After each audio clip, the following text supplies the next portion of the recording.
どうもこんにちは、川勝の健です。今日はナンバーズコレクションナンバー19ブレイデッドスリッポン完成しましたのでご紹介します。今回ナンバーズコレクションは4足17から20の4足を展示会で展示そして販売するんですが、17チェスナットイタリアと19ブレイデッドスリッポン、この2足が履ける両足あってサイズのある靴ですね。生地の MTO ローファーの 24.5 センチです。この木型、ぜひ試着していただきたいんですが、少し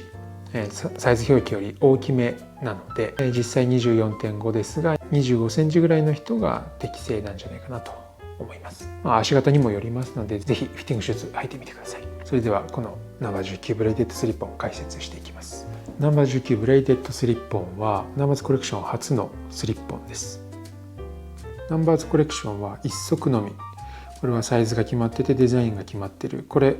ただ1足のみなんですね。ですのでこれを履いてもらって試着してこのサイズ感とかを確かめていただくことができませんので、フィッティングシューズを使って同じサイズで履き心地を確かめていただけるものです。なので今までローファーのフィッティングシューズっていうのはありませんでしたので、6月にキッシュの MTO にローファーが加わったことでナンバーズコレクションでもローファーを制作することができるようになりました。現在 MTO ではローファーはコインローファー、ローレルとタッセルローファー、カメリアの2型ありますが、比較的どちらもカジュアル寄りな靴だと思います。そもそもローファーがカジュアルな靴というジャンルですので、ただ今回のこのナンバー19ブレイデッドスリッポンはその2足とはかなり方向性が違いまして、ドレッシーな雰囲気のある靴というイメージを持って制作しました。見ての通りデザインは非常にシンプルに見えます。ただここにいろいろパッと見ではわからないようなこだわりを詰め込みました。まずアッパーの革はイルチアラディカ、一般的にミュージアムカーフとかって呼ばれている革で、村染めの革ですね。これはグリーンです。かなり分かりにくいです。これがこのミュージアムカーフのいいところなんですけど、色が濃い系のミュージアムカーフってあんまり分かんない、暗いとこだと黒っぽく見えるんですね。なのでムラといってもそんなに激しくないので派手すぎないというか主張しすぎない感じですね。でこの緑の革はイルチアの定番でダークグリーンアローロっていう色があるんですね。これダークグリーンなんですけど、これとはですね実は少し違います。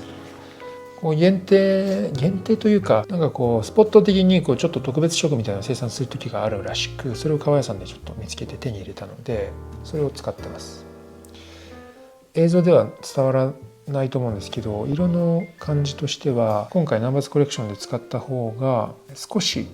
緑が強いというか、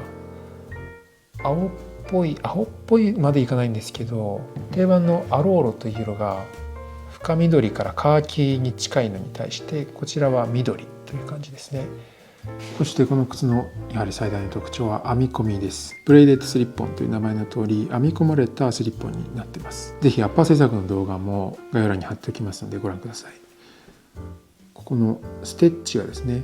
通常こういったモカステッチってつまみで縫ってたり、あとスキンステッチだったりっていう縫い方をするんですが、これは太めの糸を編み込んだように見せる、それでこの U 字を描いているというデザインになっています。おそらくこの縫い方っていうのはレザークラフト系ではあるのかもしれないんですが、いろいろ穴開けと糸の通し方を試しているうちにこれいいなというのを発見しましたので今回採用しました。僕の知る限りこういう編み方で靴で使ってるっていうのは見たことないと思います。そしてこの編み込みがですね、U チップのところだけではなく、このカウンターからトップラインを全周縫ってあるんですね。これがめちゃくちゃ大変だったんですが、正直なんでこれがそんなに大変かっていうと、この距離を縫う、それは大変っちゃ大変なんですけど、それだけではそんなに大変じゃないんですね。やってみて分かったんですけど、穴を開けて糸を通していく際にこの糸ってある方向によりがかかってるんですね。このぐりぐり巻いてる、そのより方向とこの穴の開き方の相性があって、こっち側は大丈夫なんですけど、こっち側に来た時にめちゃくちゃ糸が絡まるっていう現象が発生しまして、糸のより方向の問題なんですけどね。ただこれここからずっと1本で縫っていかなきゃいけないので、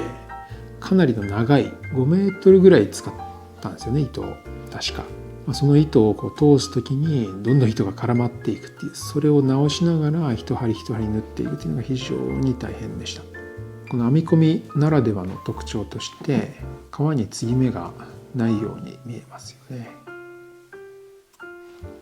かかとシームレスヒールになってます。実は継ぎ目はあります。継ぎ目はどこにあるかというとここですね。ただこの部分拡大しても革の継ぎ目って見えないですよね。これはこの編み込みの下にこの革の継ぎ目を隠してしまってるんですね。革の継ぎ目をこの編み込みの幅によって覆い隠すという技術を使ってみました。なのでこのトップラインの一番上のこの部分ですねにちょっとだけ継ぎ目が見えてるのが分かると思います。革の継ぎ目をもう糸で隠してしまうっていうのは、こういった編み込みで縫い目に幅が出るからこそのなせる技だと思います。糸はですね、これグリーンっぽいグレーっぽい絶妙なこう上質感のある色味がありまして、それを使ってます。で仕上げの磨きでワックスをこの糸にも塗り込んでますので、糸の編み込みの部分が光沢感が出てます。今ワックスはですね、ニュートラルのワックスと黒のワックスを使ってますので、つま先かかとを肉にかけて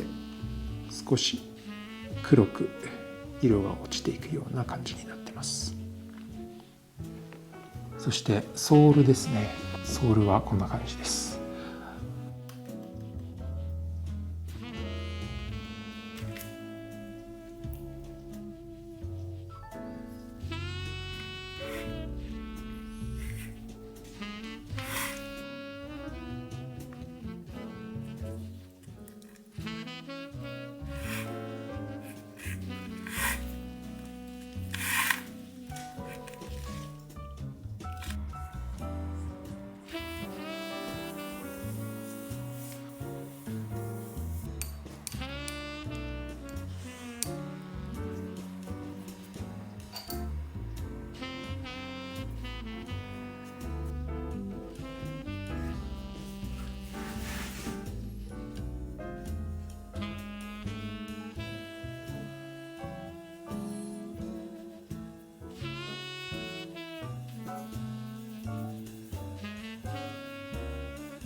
ミュージアムカーフ調のソールにしました。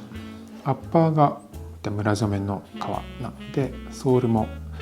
同じように緑の村の染めになってます。とても綺麗ですね。そしてつま先には真鍮のプレート。この靴ですね、ドレッシーに仕上げていったっていうのとか、この編み込みを使って高貴な印象を出していきたかったんですね。緑って色ってなんとなく高貴な印象僕にはあるんですよ。なのでこう緑に金色の真鍮プレートを合わせることで、よりすごく貴族的な印象が出てるような気がします。この靴ドレッシーな仕様なので、ソールのウエスト部分ですね、ここはソールをアッパーに密着させて縫い目を隠すベベルドウエストになっています。さらにですね、ソールかなり細かく縫ってます。フェルトとソールを縫い合わせる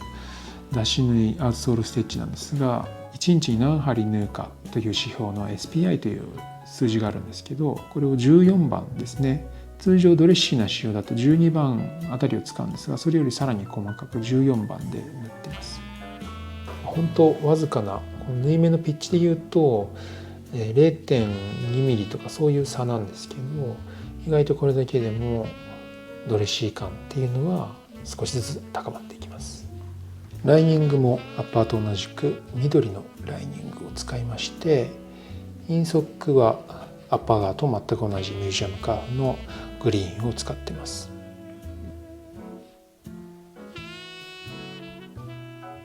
ソールからアッパーライニングまで全てここまで緑に統一された靴っていうのはなかなかないと思うので、緑好きにはたまらないかもしれないですね。この緑の靴には絶対に濃い茶色のシューツリーと決めてました。そのシューツリーは茶色く仕上げた2ピースヒンジタイプのシューツリーです。緑と茶色って本当に美しく合いますよね。ちなみにこの靴工房は森の中にありますので、茶色と緑というところも一つテーマとしています。ですのでこちらにある椅子ですね、これアンティーク家具、カナダのアンティーク家具だったかな。茶色に塗装された木材に緑の生地が貼られています。こちらのお客さんに座っていただくソファーも茶色い、これはチーク材ですね。これはアメリカの家具、実際製造は日本なんですけど、アメリカのドレクセルヘリテージという家具で、緑の生地に茶色いチーク材が使われています。すごくね、やっぱり高貴な印象がありますよね。